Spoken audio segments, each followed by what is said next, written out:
नमस्कार, grand news के bulletin में आप सभी का स्वागत है। मैं हूं रंजना। खबरों की शुरुआत से पहले आइए नजर डालते हैं आज की हेडलाइंस पर। चुनावी राजनीति को लेकर सीएम भूपेश बघेल ने सांसद विजय बघेल पर साधा निशाना। वहीं सांसद विजय बघेल ने सीएम के बयान का दिया जवाब। महादेव सट्टा ऐप के मास्टरमाइंड के खिलाफ लुकआउट सर्कुलर नोटिस जारी। सरगना सौरभ चंद्राकर एवं रवि उत्पल देश से हुए बाहर। 1 जून से 30 जून तक ऑपरेशन मुस्कान अभियान हुआ शुरू। पुलिस ने 3 गुमशुदा बच्चों को खोजने में पाई सफलता। डबरापारा सर्विस रोड आवागमन के लिए हुआ शुरू। लोगों को अब रायपुर से दुर्ग आने में होगी सुविधा। ग्रैंड न्यूज में अब खबरें विस्तार से। छत्तीसगढ़ के विधानसभा चुनाव के लिए घोषणा पत्र समिति का संयोजक सांसद विजय बघेल को बनाया गया है, जिसके बाद मुख्यमंत्री भूपेश बघेल ने विजय बघेल पर निशाना साधते हुए कहा कि विजय बघेल मूलतः कांग्रेसी है।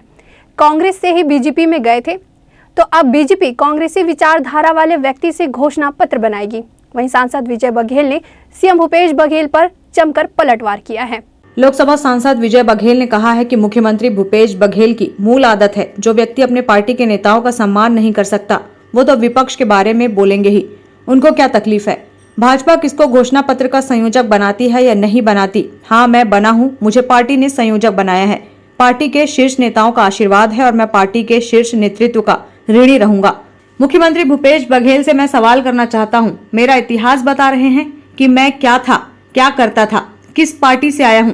लेकिन मैं इनका इतिहास खोलूं, जब मैं 1987 में ब्लॉक कांग्रेस कमेटी का अध्यक्ष था, तब मैंने भूपेश बघेल को महामंत्री बनाया था। इसे ही कहते हैं तकदीर मेहरबान तो गधा पहलवान। 2008 में भारतीय जनता पार्टी के टिकट पर कमल छाप पर जनता के आशीर्वाद से मैंने भूपेश बघेल को चुनाव में हराया था। फिर आ जाइए लोकसभा चुनाव में। दुर्ग लोकसभा सांसद के चुनाव से ही मैंने पाटन से 23,000 वोटों से लीड की थी। मुख्यमंत्री भूपेश बघेल ये न भूलें कि मुख्यमंत्री रहते हुए भूपेश बघेल लोकसभा चुनाव में पाटन का चुनाव 23,000 वोटों से हारे हैं। आपको बता दें कि विजय बघेल को विधानसभा चुनाव के लिए घोषणा पत्र समिति का संयोजक बनाया गया है। छत्तीसगढ़ के मुख्यमंत्री भूपेश बघेल और लोकसभा सांसद विजय बघेल आपस में रिश्तेदारी में चाचा और भतीजे लगते हैं। वो तो बकवास करने को उसकी आदत है और फिर से एक बार बकवास किया है। जो व्यक्ति अपने नेताओं का सम्मान नहीं कर पाते वो हमारा क्या करेंगे? हम तो विपक्ष में हैं। और हाँ, मैं कांग्रेस में था, मैं 50 बार बोल चुका हूँ। और कांग्रेस में रह के मैं जब ब्लॉक कांग्रेस कमेटी सिरसा कला का अध्यक्ष था, युवक कांग्रेस का, तो मेरे अंडर में महामंत्री थे। उसको क्यों नहीं बता रहे हो आप? उसको भी बताओ। गिड़गिड़ा रहे थे महामंत्री बनने के लिए।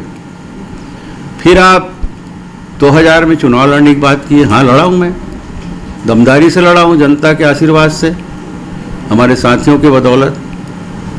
और आप उस समय मंत्री थे, याद करो, भूपेश बघेल जी। दिग्विजय सिंह जी को आप चुनाव प्रचार में लाए थे। क्या हुआ? तीसरा पोजीशन था आपके प्रत्याशी का। निर्दलीय चुनाव जितवाए मेरे को वहाँ की जनता ने।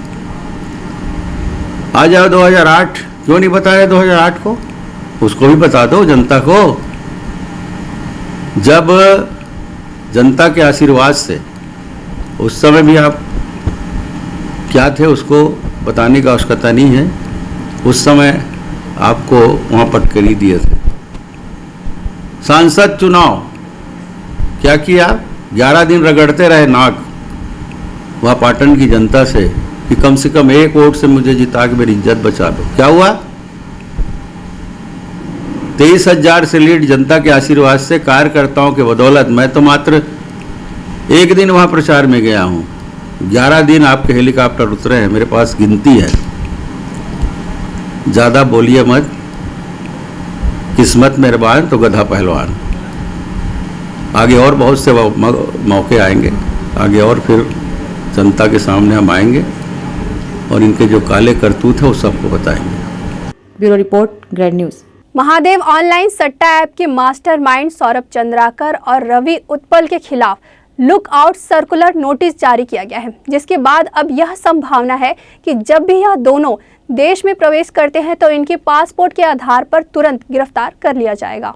महादेव ऑनलाइन सट्टा ऐप के मुख्य सरगना छत्तीसगढ़ के दुर्ग जिला अंतर्गत भिलाई निवासी सौरभ चंद्राकर एवं रवि उत्पल ने इस कारोबार से छत्तीसगढ़ ही नहीं अन्य प्रदेशों से कई बेरोजगारों को रोजगार देने के नाम पर करोड़ों की काली कमाई कर दुबई में शिफ्ट होकर अपने कारोबार को अंजाम दे रहा है, जो राज्य सरकार के साथ साथ केंद्र सरकार के लिए चुनौती बन चुका है। अब इन दोनों मुख्य सरगनाओं के विरुद्ध रायपुर पुलिस के द्वारा ब्यूरो ऑफ इमिग्रेशन, गृह मंत्रालय, भारत सरकार से LOC लुकआउट सर्कुलर जारी किया गया है, जिसके बाद सट्टा कारोबारियों में हड़कंप मच गई है। महादेव ऑनलाइन सट्टा ऐप का मुख्य सरगना सौरभ चंद्राकर एवं रवि उत्पल, फिलहाल ये दोनों आरोपी देश से फरार चल रहे हैं। कुछ महीने पूर्व सौरभ चंद्राकर ने भिलाई की एक लड़की से विदेश में ले जाकर शाही अंदाज में शादी की थी, जो देश भर में चर्चा का विषय बना हुआ था, जिसमें बॉलीवुड के नामी गिरामी हस्तियां भी शामिल होने पहुंचे थे। दुर्ग जिले में महादेव ऐप के माध्यम से कई लोगों को जोड़ करके ऑनलाइन सट्टा या ऑनलाइन गेम्स का संचालन किया जा रहा है, जो अवैध रूप से संचालित है। सौरभ चंद्राकर इसका एक मुख्य जो रोल है, वो सौरभ चंद्राकर का एक मेन मास्टरमाइंड सौरभ चंद्राकर है। और इसके संबंध में जो अभी जानकारी है कि वो देश छोड़ करके विदेश में ही रह रहा है, तो हम लोगों ने, क्योंकि काफी सारे अपराध में इसका नाम सम्मिलित है, हम लोगों ने इनके विरुद्ध लुकआउट सर्कुलर जारी करने हेतु गवर्नमेंट ऑफ इंडिया को पत्र लिखा है। और एक बार लुकआउट सर्कुलर जारी हो जाता है, तो अगर कभी भी भारत आने का प्रयास करते हैं या अगर भारत में है और बाहर जाने का प्रयास करता है, तो हम लोगों को इसकी सूचना दे दी जाएगी। तो जितने भी अपराध में सम्मिलित रहे, उन अपराधों की विवेचना में हम लोगों को मदद मिलेगी। और जैसा मैंने बताया, लुकआउट सर्कुलर का मतलब फायदा ये होता है कि अगर भारत में उसी पासपोर्ट नंबर से आने या जाने का प्रयास करता है, तो हमको सूचना तत्काल मिल जाएगी और जो भी संबंधित एजेंसी है उनके द्वारा हमको पकड़ने में, गिरफ्तारी करने में सहयोग दिया जाएगा। तो अगर आने जाने का प्रयास करता है, उस समय हम लोगों को सूचना मिलने पर यह कार्रवाई हो सकती है। ग्रैंड न्यूज के लिए वैभव चंद्राकर की रिपोर्ट। मुख्यमंत्री भूपेश बघेल के निर्देश पर छत्तीसगढ़ पुलिस के द्वारा 1 जून से 30 जून तक ऑपरेशन मुस्कान चलाया गया, जिसके अंतर्गत देश भर के विभिन्न राज्यों से बालक बालिकाओं को दस्तयाब कर बच्चों को उनके माता पिता और परिजनों को सौंपा गया। इसी कड़ी में पुलिस अधीक्षक शलभ कुमार सिन्हा के मार्गदर्शन में दुर्ग जिले में भी ऑपरेशन मुस्कान को सफलतापूर्वक अंजाम दिया गया और 30 गुमशुदा हुए बालक बालिकाओं को दुर्ग पुलिस ने अपनी विशेष टीम व नेटवर्क के माध्यम से विभिन्न राज्यों में पहुंचकर खोज निकालने में सफलता पाई और उनके परिजनों के सुपुर्द कर चेहरे पर मुस्कान लौटाई है। इस ऑपरेशन मुस्कान की सफलता पर दुर्ग पुलिस अधीक्षक शलभ कुमार सिन्हा ने ग्रैंड न्यूज से चर्चा में कहा कि ऑपरेशन मुस्कान लगातार चलाया जा रहा है और इसमें बड़ी सफलता दुर्ग पुलिस को मिल रही है। पुलिस मुख्यालय द्वारा हर साल निर्देशित किया जाता है कि जो भी गुम बालक बालिकाएं हैं, उनकी दस्तयाबी के लिए विशेष प्रयास किए जाएं और इसी के तहत ऑपरेशन मुस्कान की जो कार्रवाई वो की जाती है। इस बार जुलाई महीने में ये पूरा ऑपरेशन जो है वो चलाया गया था और इस 1 महीने में दुर्ग पुलिस ने 30 बच्चों को अभी तक दस्तयाब किया है। कुछ और बच्चे हैं जिनका लोकेशन हमको पता है, उसके लिए भी टीम निकली हुई है, उनकी भी दस्तयाबी का प्रयास किया जा रहा है। उनकी दस्तयाबी हो जाने से संख्या और बढ़ जाएगी। और उसके अलावा भी, ऑपरेशन मुस्कान के अलावा भी हमारा निरंतर यही प्रयास रहता है कि जितने भी बालक बालिकाएं अपने घरों से चले गए हैं, जो गुम हैं, जिनका आज तक पता नहीं चला है, उनको जल्द से जल्द उनका पता लगा करके उनको उनके माता पिता तक पहुंचाए। हाँ, ये इसके लिए राज्य के अंदर काफी सारी टीम्स, हर एक थाने की जो लिस्टिंग हम लोगों ने की हुई है, तो विशेष अभियान के तहत थानों से भी टीम जाती हैं, विशेष टीमें भी जाती हैं। तो इस बार भी मुझे याद है कि उत्तर प्रदेश, हरियाणा और राजस्थान, अलग अलग जगह से ऐसे 5-6 राज्यों में तो हमारी टीम गई थी और वहां से बच्चों को दस्तयाब करने में सफलता मिली है। ग्रैंड न्यूज के लिए वैभव चंद्राकर की रिपोर्ट। मंगलवार सुबह रायपुर की ओर से दुर्ग डबरापारा सर्विस रोड को आवागमन के लिए खोला गया। वहीं सर्विस रोड के संधारण और फ्लाईओवर निर्माण के मद्देनजर इस रास्ते को विभाग के द्वारा ब्लॉक कर दिया गया था। नेशनल हाईवे में फ्लाईओवर का निर्माण और आवाजाही के लिए अनुपयोगी साबित हो रहे रायपुर से दुर्ग की ओर सर्विस रोड को आवागमन के लिए बंद कर दिया गया था। वाहन चालकों को सुगम यातायात का लाभ दिलाने मंगलवार को सर्विस रोड को आवागमन के लिए खोल दिया गया। सर्विस रोड का पूरी तरह से चौड़ीकरण कर सीमेंटीकरण करने के साथ ही इसे एक नया स्वरूप प्रदान किया गया है। रायपुर से दुर्ग की ओर जा रहे वाहन चालकों को सर्विस रोड से आवाजाही करने अब सुरक्षित आवागमन प्राप्त हो सकेगा। सर्विस रोड के आरंभ होते ही यहां से गुजरने वाहन चालकों की कतारें लग गईं। नेशनल हाईवे के अधिकारियों के साथ ट्रैफिक डीएसपी सतीश ठाकुर ने सर्विस रोड का शुभारंभ किया। सड़क के शुभारंभ के पूर्व इसे पूरी तरह से व्यवस्थित कर सड़क में अनावश्यक रूप से पड़े बेकार सामानों को हटाया गया। सर्विस रोड के शुभारंभ को लेकर डीएसपी ट्रैफिक सतीश ठाकुर ने जानकारी दी। नेशनल हाईवे में 53 में डबरापारा फ्लाईओवर काम निर्माणाधीन है। इसमें काम के लिए जरूरी था कि सर्विस लेन को पहले चालू कराया जाए, तो एक तरफ का सर्विस लेन पहले चालू किया गया था। आज से रायपुर से दुर्ग तरफ के आने वाले सभी प्रकार के वाहन, भारी वाहन और छोटे वाहन हो, ये आज से सर्विस लेन का उपयोग कर सकेंगे और इसके चालू होने से निश्चित रूप से लोगों को फायदा ही होगा कि ये सर्विस लेन काफ़ी चौड़ा है। पहले क्या होता था कि गाड़ियाँ खराब होती थी, एयर ले लेती थी तो लंबा जाम लग जाता था, लोग परेशान होते थे। अब ये फ्लाईओवर चालू होने से लोग आसानी से निकल सकेंगे और जो फ्लाईओवर का काम भी स्पीड में होगा और अक्टूबर से नवंबर तक ये डबरापारा का फ्लाईओवर का जो टास्क दिया गया है कंप्लीट करने का, उसे कंप्लीट कर पाएंगे। बहरहाल सर्विस रोड का शुभारंभ होने से निश्चित ही वाहन चालकों को इसका लाभ मिलेगा। हाईवे में यातायात का दबाव भी कम होगा। सर्विस रोड के बेहतर रख रखाव के लिए इसकी निरंतर मॉनिटरिंग किए जाने की जरूरत है। ग्रैंड न्यूज़ के लिए भिलाई से कैमरामैन खेमराज निषाद के साथ संजय दुबे। साइकिल मैराथन का आयोजन 16 जुलाई से रविवार को सुबह 6 बजे किया जाएगा। साइकिल मैराथन प्रतियोगिता में प्रवेश पूर्णतः निःशुल्क है। प्रतियोगिता में भाग लेने वाले प्रतिभागी को किसी तरह की कोई बीमारी नहीं होना चाहिए। साइकिल मैराथन प्रतियोगिता का आयोजन आगामी 16 जुलाई को किया जा रहा है। प्रतियोगिता सुबह 6 बजे प्रगति भवन officers association building civic centre से आरंभ होगी। प्रतियोगिता में प्रतिभागी निःशुल्क रूप से शामिल हो सकते हैं। आयोजन में भाग लेने वाले प्रतिभागी को किसी प्रकार की बीमारी नहीं होनी चाहिए। साथ ही उसके पास खुद की साइकिल तथा हेलमेट होना भी अनिवार्य है और प्रतिभागी छत्तीसगढ़ राज्य का मूल निवासी भी होना चाहिए। प्रतियोगिता में छत्तीसगढ़ के किसी भी जिले के प्रतिभागी शामिल हो सकते हैं। दुर्ग भिलाई से बाहर के आने वाले प्रतिभागियों को एक दिन पहले रिपोर्ट करना अनिवार्य है। साइकिल मैराथन प्रतियोगिता में प्रथम पुरस्कार 11,000 रुपये, द्वितीय पुरस्कार 7,000 रुपये एवं तृतीय पुरस्कार 5,000 रुपये रखा गया है। बीएसपी ऑफिसर्स एसोसिएशन के अध्यक्ष नरेंद्र बंशोर ने साइकिल मैराथन प्रतियोगिता की जानकारी कुछ इस तरह से दी।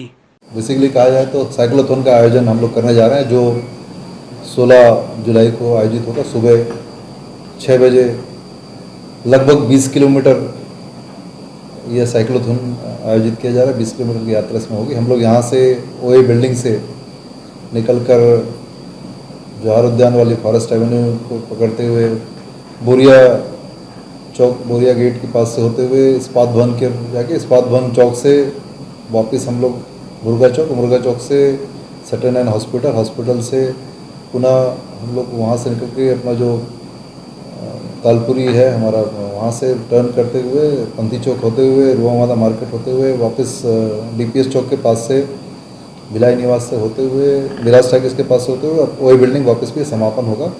इसका उद्देश्य सबसे इम्पोर्टेंट है। उद्देश्य ये है कि आज की तारीख में हमें अपनी पृथ्वी को बचाना, आने वाली पीढ़ी के लिए हमें अच्छा पर्यावरण देना है। पर्यावरण संरक्षण का एक सबसे अच्छा माध्यम है कि हम अपने लोगों में, आने वाली पीढ़ी के लिए, अपने बीच के लोगों को साइकिलिंग के बारे में, उस पर्यावरण से जुड़े, क्योंकि आज एक बहुत बड़ी चर्चा है कि कार्बन, आप सब जानते हैं कि जैसे जैसे उत्सर्जित जाता होते जाएगा, पर्यावरण प्रदूषित होते जाएगा। आप सब जानते हैं कि कोरोना काल में हमने इसका प्रभाव भी देखा है। तो अच्छी आबो हवा बनी रहे, वातावरण अच्छा बना रहे, इसके लिए हम सबको यह प्रयास करना है कि कम से कम हम ऐसे वाहनों का उपयोग करें जिससे पेट्रोल, डीजल और दूसरे वाहनों को चलाने से जो प्रदूषण होता है उससे बचने के लिए साइकिलिंग अच्छा उपाय है। और दूसरा, स्वास्थ्य ही मनुष्य के लिए सबसे इम्पोर्टेंट है। तो स्वास्थ्य सबका अच्छा तब होगा जब लोग अपना साइकिलिंग, जो पुराने ज़माने में हम लोग जानते थे कि साइकिलें ज़्यादा होती थी, गाड़ियाँ कम होती थी, अब उल्टा हो गया, साइकिलें लोग चलाते ही नहीं, दूर भागते जा रहे हैं। तो एक ऐसा हमारा प्रयास कि साइकिलिंग को बढ़ावा देने के लिए, स्वास्थ्य को लेकर हम लोग, ये जो पूरी टीम है, जो भारतीय राष्ट्रीय पत्रकार समन्वय समिति है, सोशल मीडिया पत्रकार संघ और हमारे मित्र जो मंजीत सिंह जी भाटिया, जो उनके साथ मिलकर ये जो प्रयास हम लोग ने किया, ये प्रयास भिलाई बिरादरी को, छत्तीसगढ़ को एक अच्छा मैसेज देगा, इवन पूरे राष्ट्र को एक मैसेज देगा कि इस क्षेत्र में हम सबको सोचना चाहिए। एक उस कार्यक्रम को एक उदाहरण के रूप में पेश करना चाहते हैं कि हम युवा पीढ़ी को उसमें जोड़ें और साइकिलिंग को ज़्यादा से ज़्यादा आगे बढ़ाया जा सके, इस दिशा में हम काम कर सकें। ऑफिस एसोसिएशन इस तरह के कार्यक्रमों के लिए हमेशा इस कार्य को आगे बढ़ाना चाहता है और ये अच्छा मौका हमको मिला कि ये कार्यक्रम का आयोजन भाटिया जी ने हमसे इसका प्रस्ताव दिया। हम लोग इस पर हमने मोहर लगाई कि ये कार्यक्रम हम सब के लिए बहुत अच्छा है, भिलाई वासियों के लिए बहुत अच्छा है। पर्यावरण संरक्षण ही हम सबका एक उद्देश्य होना चाहिए आने वाली पीढ़ी के लिए, उस पर हम लोग काम कर रहे हैं। नाम सब उसमें हम लोगों ने उसमें अलग अलग साइकिलिंग के जो हमारी टीम है, हम लोग जो इस पर डिस्कशन किए। पहला प्राइज़ हम लोगों ने 11,000 रुपये रखा है, द्वितीय प्राइज़ 7,000 रुपये और तृतीय प्राइज़ 5,000 रुपये है। 10 कंसोलेशन प्राइजेज हैं जो 500 रुपये के होंगे और सर्टिफिकेट टू ऑल पार्टिसिपेंट। ये हमारा प्रयास है और बेसिकली इनाम अपनी जगह। हम लोग एक मैसेज जो देना चाह रहे हैं सोसाइटी को, भिलाई बिरादरी को, वो सबसे बड़ा मैसेज है कि ये जो हमारा साइक्लोथॉन है, हम लोग पहली बार भिलाई में इस तरह का साइक्लोथॉन आयोजित हो रहा है। भिलाई से भी हैं, भिलाई से बाहर के भी लोग हैं। मुझे अभी जो जानकारी मिली कि कुछ पार्टिसिपेंट ऐसे भी हैं जो यूएस में रहते हैं और आए हुए हैं अपने छुट्टियों में, भारत आए हुए हैं, भिलाई के आसपास हैं, तो उन लोग भी भाग लेंगे। छत्तीसगढ़ के हर जगह से लोग इसमें भाग लेने जा रहे हैं। तो ये हमारे लिए अच्छी बात है कि भिलाई शुरू से ही शिक्षा और खेलों में, सांस्कृतिक क्षेत्र में आगे रहा। तो एक अच्छा मौका हमको मिला कि छत्तीसगढ़ के ऐसे साइकिलिस्ट को जोड़ने का कि जो इसमें अपनी प्रतिभा दिखा सकें और एक मैसेज दे सकें समाज को। साइकिल मैराथन साइक्लोथॉन प्रगति भवन officers association building civic centre से सुबह 6 बजे आरंभ होगी। साइकिल मैराथन का समापन विभिन्न क्षेत्रों से होते हुए वापस ऑफिसर्स एसोसिएशन बिल्डिंग में होगा। ग्रैंड न्यूज के लिए अतुल शर्मा के साथ संजय दुबे। वक्त हो चला है एक छोटी सी ब्रेक का। खबरें और भी है, बने रहिए ग्रैंड न्यूज के साथ।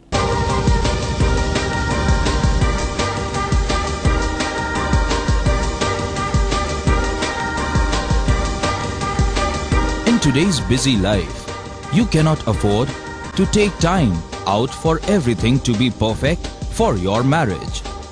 And you cannot compromise on quality of service for your guests. Our customized marriage packages are made just according to your wish. This presentation will acquaint you with the different luxury packed marriage packages available. This package has an elaborate menu with 60 mouth-watering items. Bharat Swagat including welcome drink, snacks and sweets. A breathtakingly decorated welcome gate and the arena decorated with flowers. To give you the best colors in view, we organize special light effects for all areas. We take care of decorating the groom's car to its best attire and exclusive DJ beats for extreme fun and valet parking to make your guests feel like an emperor. Our exclusive add-ons give you unlimited freedom to customize your ceremony to its best.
Break के बाद आप सभी का स्वागत है। हिंदू युवा मंच के पदाधिकारियों ने वैशाली नगर थाना प्रभारी को ज्ञापन सौंपा है। ज्ञापन में आए दिन कैंप क्षेत्र में असामाजिक तत्वों के द्वारा महिलाओं पर की जा रही टिप्पणियों के मद्देनजर क्षेत्र में पुलिस पेट्रोलिंग बढ़ाने की मांग की गई है। कब्रिस्तान मेहमान कोल डिपो के पीछे कैंप 1 हनुमान मंदिर के पास बैठे असामाजिक तत्वों की हरकतों की शिकायत हिंदू युवा मंच के पदाधिकारियों ने वैशाली नगर थाना प्रभारी से की है। शिकायत में कहा गया है कि यहां बहुत से असामाजिक तत्व बैठे रहते हैं, जिससे महिलाओं को उस रास्ते से गुजरने में परेशान होना पड़ता है। इन असामाजिक तत्वों द्वारा महिलाओं पर टिप्पणियां भी की जाती हैं। साथ ही रात्रि के समय यह असामाजिक तत्व आने जाने वाले लोगों को रोककर धमकाते हैं। वैशाली नगर विधानसभा क्षेत्र से हिंदू युवा मंच के महामंत्री रुद्र मिश्रा ने ज्ञापन को लेकर जानकारी दी। जैसा कि आप लोग देख रहे हैं कि वार्ड नंबर 26 रामनगर में बहुत सारे असामाजिक तत्व प्रकार के लड़के लोग वहां पर बैठ के नशा करना, गाली गलौज करना, जिससे वहां के मोहल्ले वासियों को बहुत परेशानी का सामना करना पड़ रहा है। आए दिन पत्थर मारना किसी के घर में, रात में गेट में लात मार के भाग जाना, बम फटाखा फोड़ देना, और जो इस वारदात को अंजाम देते हैं और अगर उनको कोई देखा है और उनको जब कोई बोलने जाता है तो वो उनके ऊपर उल्टा ही हावी हो जाते हैं, मारपीट करने तक के पे उतारू हो जाते हैं। इस प्रकार की वहाँ पर इस टाइप की समस्या है। उसी संबंध में आज हम हिंदू युवा मंच के मेरे साथी भाई लोग आज यहाँ पर ज्ञापन देने के लिए थाना प्रभारी बोले डेली पेट्रोलिंग की व्यवस्था करवाएंगे। आज से ही हम वहाँ पर पेट्रोलिंग की व्यवस्था चालू करवा देंगे। आज आश्वासन दिए साहब हमको। बहरहाल थाना प्रभारी ने ज्ञापन प्राप्त कर इस संबंध में तत्काल कार्रवाई किए जाने की बातें कही हैं। ज्ञापन सौंपने के दौरान हिंदू युवा मंच के महामंत्री सूरज निगम सहित अन्य पदाधिकारी काफी संख्या में उपस्थित थे। ग्रैंड न्यूज के लिए भिलाई से कैमरामैन खेमराज निषाद के साथ संजय दुबे। वैशाली नगर थाना पुलिस ने ऑनलाइन सट्टे के 5 आरोपियों को 18 नंबर रोड कैंप 1 से गिरफ्तार किया गया है। आरोपियों के वाहन के साथ अन्य सामानों को भी जब्त किया गया। ऑनलाइन सट्टा किस कदर शहर में अपना पांव पसार चुका है, इसका अंदाजा इसी बात से लगाया जा सकता है कि प्रतिदिन जिले के विभिन्न थाना क्षेत्रों में पुलिस द्वारा ऑनलाइन सट्टा में संलिप्त आरोपियों की गिरफ्तारी की जाती है। बावजूद यह कारोबार थमने का नाम नहीं ले रहा है। इसी कड़ी में वैशाली नगर थाना पुलिस द्वारा 18 नंबर रोड कैंप 1 से वाहन के भीतर ऑनलाइन सट्टा खिला रहे 5 आरोपियों को गिरफ्तार किया गया है। आरोपियों के पास से वाहन सहित अन्य सामानों को जब्त कर लिया गया है। इनके खिलाफ विभिन्न धाराओं के तहत कार्रवाई की जा रही है। मामले की जानकारी वैशाली नगर थाना प्रभारी त्रिनाथ त्रिपाठी ने दी। मुझे सूचना मिला था कि सड़क नंबर 18 मकान नंबर 18 के सामने कैंप 1 में कुछ लोग गाड़ियों में बैठकर ऑनलाइन गैम्बलिंग का काम कर रहे हैं। सूचना पर रेड कार्रवाई किए थे। उसमें 5 व्यक्ति हम लोग को गाड़ियों में मिले, 2 कार था उसमें मिले थे।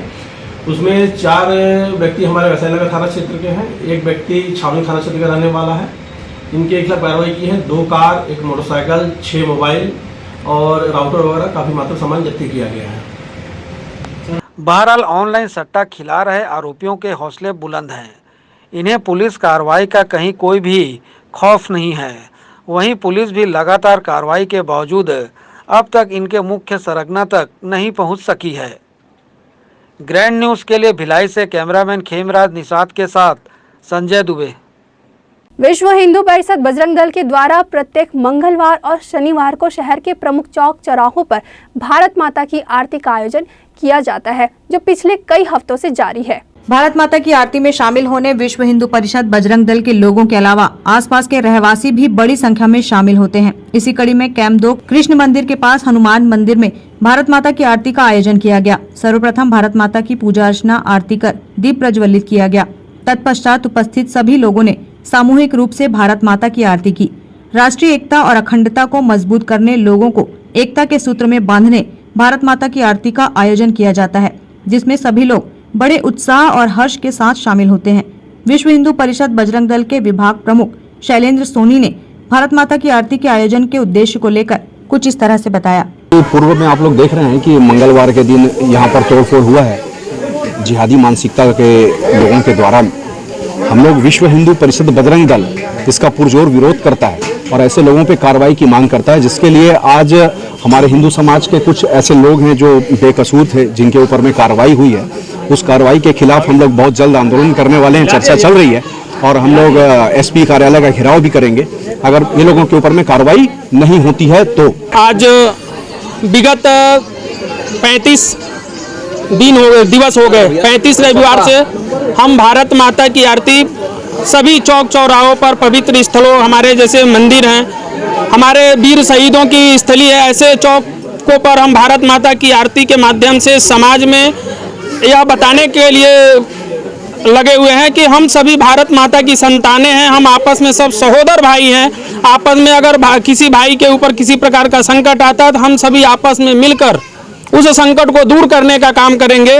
और हमारे जो सत्य सनातन धर्म है, हमारे देवी देवताओं के पूजा स्थल हैं, ऐसे पूजा स्थलों पर अगर किसी प्रकार के आतताइयों द्वारा किसी प्रकार का अगर क्षति पहुंचाया गया तो उसको हम बर्दाश्त नहीं करेंगे, उसको मुंहतोड़ जवाब देंगे। और भारत माता की जय से अगर कोई परहेज करता है तो ऐसे दुष्ट प्रवृत्ति के लोगों को हम भारत में रहने भी नहीं देंगे।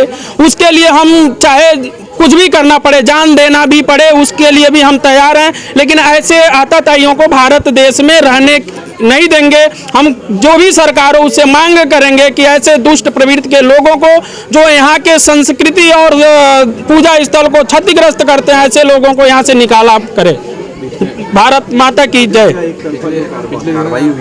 और अभी पिछले मंगलवार को मंदिर में तोड़फोड़ किया गया। अभी भी आप देख सकते हैं हमारे प्रभु श्री राम के नाम का आ अक्षर अभी भी टूटा हुआ दिख रहा है, आप कैमरे में देख सकते हैं। उसको ऐसे लोगों को उचित नहीं, आजीवन कारावास होना चाहिए, उनको आजीवन जेल में डालो ताकि दोबारा वो किसी प्रकार का हिम्मत न करे हमारे ऐसे आराध्य देवों के नामों को एक साथ छेड़छाड़ करने की।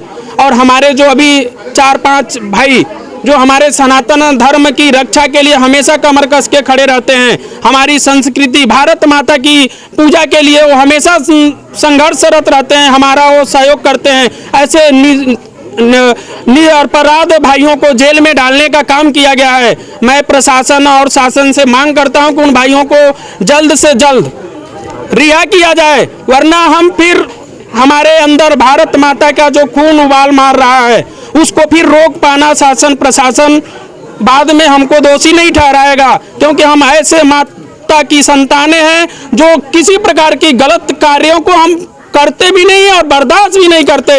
अगर हमारे भाइयों के साथ अन्याय होगा तो हमारा हिंदू समाज या भारत का जो समाज है या उग्र आंदोलन करेगा और उसके बाद हम 1 से 2 बार 3 बार प्रशासन को सूचित करेंगे।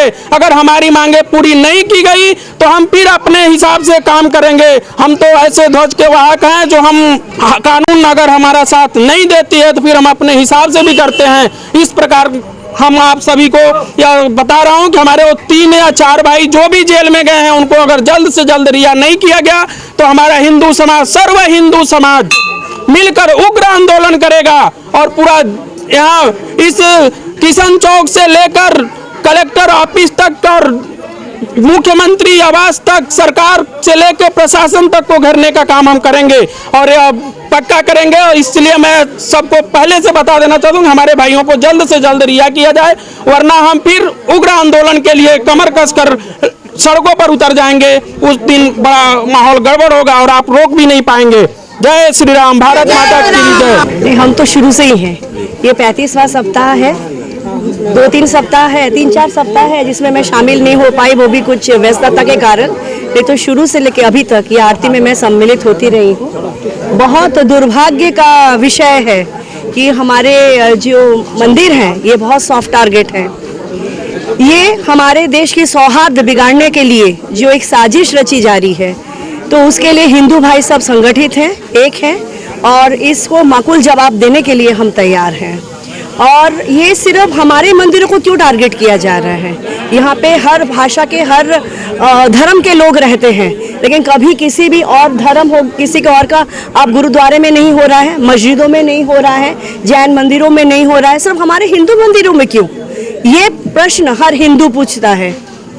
और इसीलिए हिंदू को एकजुट होना है और इस प्रश्न का जवाब ढूंढना है।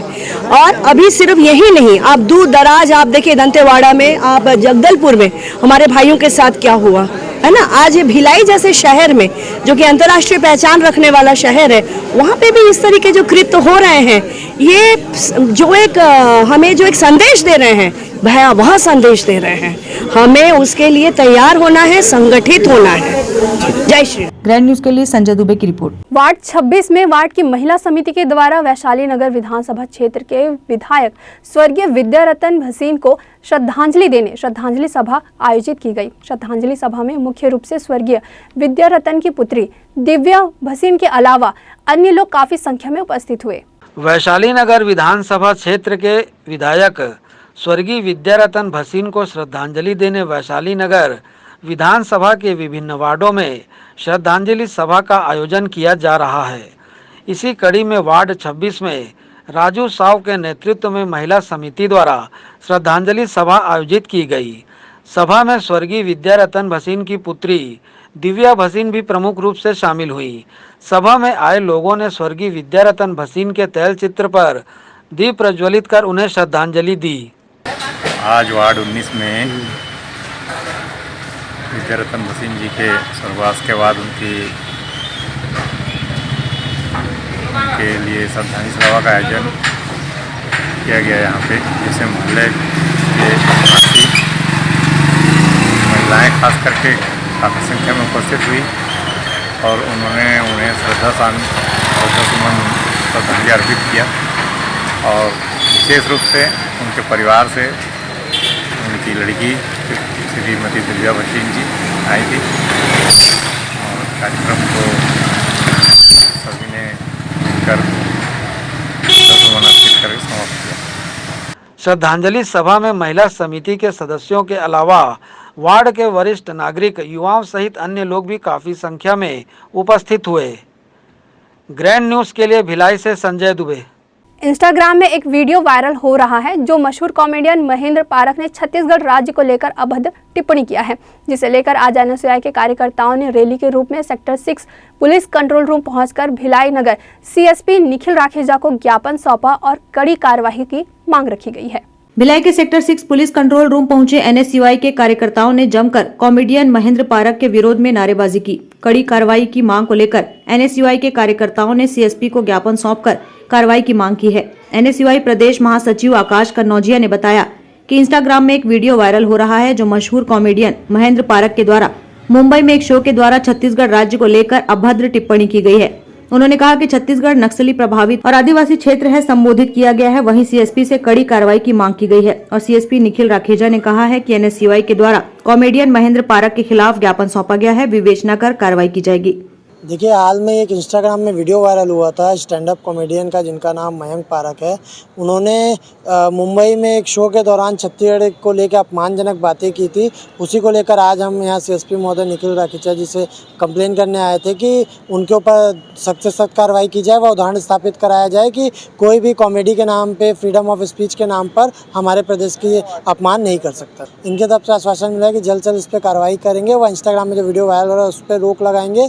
इसके अलावा हमने ये भी मांगी कि उदाहरण स्थापित करें व जो छत्तीसगढ़ को लेकर उन्होंने बातें कही हैं कि छत्तीसगढ़ नक्सल प्रभावित क्षेत्र, आदिवासी क्षेत्र है, ये मध्य प्रदेश का एक छोटा सा शहर है, उन सभी बातों का हमने उनको बताया तो उन्होंने कहा कि ये सबको मिला के जो उन पर सख्त सख्त कार्रवाई हो पाएगी वो कराएगी। कार्रवाई नहीं होगी तो हम आगे फिर से घेराव करेंगे और फिर उग्र टाइप का करेंगे। आज तो सिर्फ आवेदन देके मांग की गई है। इसमें एनएसयूआई के कुछ प्रतिनिधि आए थे जो एक यूट्यूब पे कोई comedy stand up comedy show में उनके द्वारा बताया जा रहा है कि कुछ कॉमेडी शो में छत्तीसगढ़ को लेके और बाकी यहाँ के कल्चर को लेके कुछ गलत टिप्पणी की है। तो इसमें उन्होंने अपना आवेदन दिया है कि इस पे कार्रवाई की जाए। यूट्यूब पे कुछ एक वीडियो वायरल हो रहा है, छत्तीसगढ़ी निवासी है जो जिन्होंने वीडियो बनाया है, तो छत्तीसगढ़ की संस्कृति को ना समझते हुए उन्होंने कुछ ऐसे टिप्पणी की, ऐसा एनएसयूआई के कुछ लोगों का बोलना है। तो इसी के ऊपर कार्रवाई करने के लिए उनका आवेदन आया। देखो, इनिशियल मतलब सजा तो ये बात की बात है। इनिशियल ऐसा होता है कि जब भी कभी ऐसे सोशल मीडिया पे कुछ ऐसे अभद्र टिप्पणी होती है या कुछ धर्म के ऊपर कुछ बात की जाती है, कुछ अलग सा एक सिक्योरिटी को लेके कुछ अगर गलत चीज़ होती है जिससे रूमर फैल सकते हैं, तो उसमें इन लोग के स्टैंडर्ड्स होते हैं सारे यूट्यूब, फेसबुक, ट्विटर वगैरह की ऐसे वीडियो को, ऐसे पोस्ट को तुरंत निकाला जाता है। जैसे पुलिस अपनी रिपोर्ट सबमिट करती है जांच करके, तो वो तुरंत इस पोस्ट को हटा देते हैं ताकि ये और वायरल हो के इसे और नुकसान ना हो। और आगे जैसे कुछ और जांच करेंगे तो आईटी एक्ट एक बनाया गया है, जिसमें अगर इसमें कुछ ऐसे लगता है कि गलत चीजें हैं जो लॉ के खिलाफ है, तो उसमें आईटी एक्ट के तहत भी कार्रवाई होती है। Bureau report, grand news. Grand news की खबरों में फिलहाल इतना ही। मुझे दीजिए इजाजत। नमस्कार।